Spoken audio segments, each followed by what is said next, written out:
it's already challenging enough to make that change, that when you add that on to the fact that they're already burdened with stuff that they just can barely handle, it's a recipe for failure.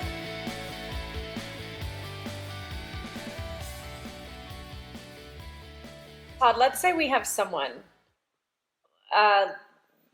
we would maybe even paint them as the ideal client, right, that wants to quit smoking, and they have had it, they're done with it, they have all the right reasons to quit, and they seem to really be on the right track. But then we discover that there might be unresolved emotional trauma, grieving, so on and so forth. Basically, the big points. Would you agree that that needs to be addressed first before they even address the work on quitting smoking? Ideally, it doesn't mean someone can't quit smoking while they're dealing with, an immense emotional stress, either ongoing, like, financial challenges, relationship problems, going through a divorce, or something they've never resolved, like, childhood abuse, emotional trauma that is kind of affecting them in the background. Ideally, though, yes, it's better to deal with your emotional crap first, because as detailed in the book, and as obviously you and I both know, because the main thing we work with people privately for at this point is trauma resolution and grief and that kind of thing. And when you deal with it effectively, like we do, it's actually very easy and quick. And it's the thing that people struggle with for years. Chronic anxiety, panic attacks, trauma, grief. These things can be resolved if you use the right tools effectively.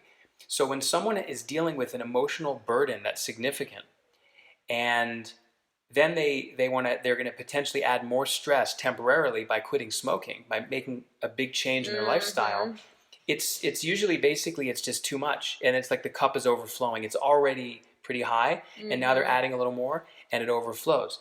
And this is basically because people smoke, whether they want to admit it or not. It's a fact that people smoke to feel better on some level or another, detailed in the book. And so if they are smoking to feel better, that then means that they're not feeling as good or as well as they could otherwise. If they felt fine, they wouldn't be smoking. Likewise, they wouldn't be drinking too much. They wouldn't be overeating. They wouldn't have compulsive shopping or gambling issues, whatever it is. So the fact that people have emotionally compulsive behaviors or habits is proof right there. There's unresolved emotional issues they're dealing with. And or at the very least, they're unfulfilled and unhappy in their life.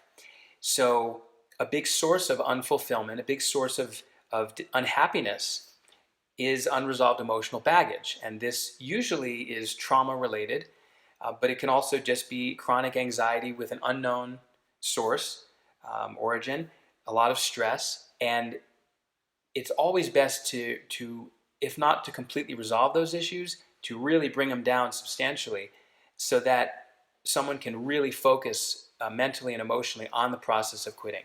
And once that's done, then it's so much easier to change your behavior. That seems like it's key.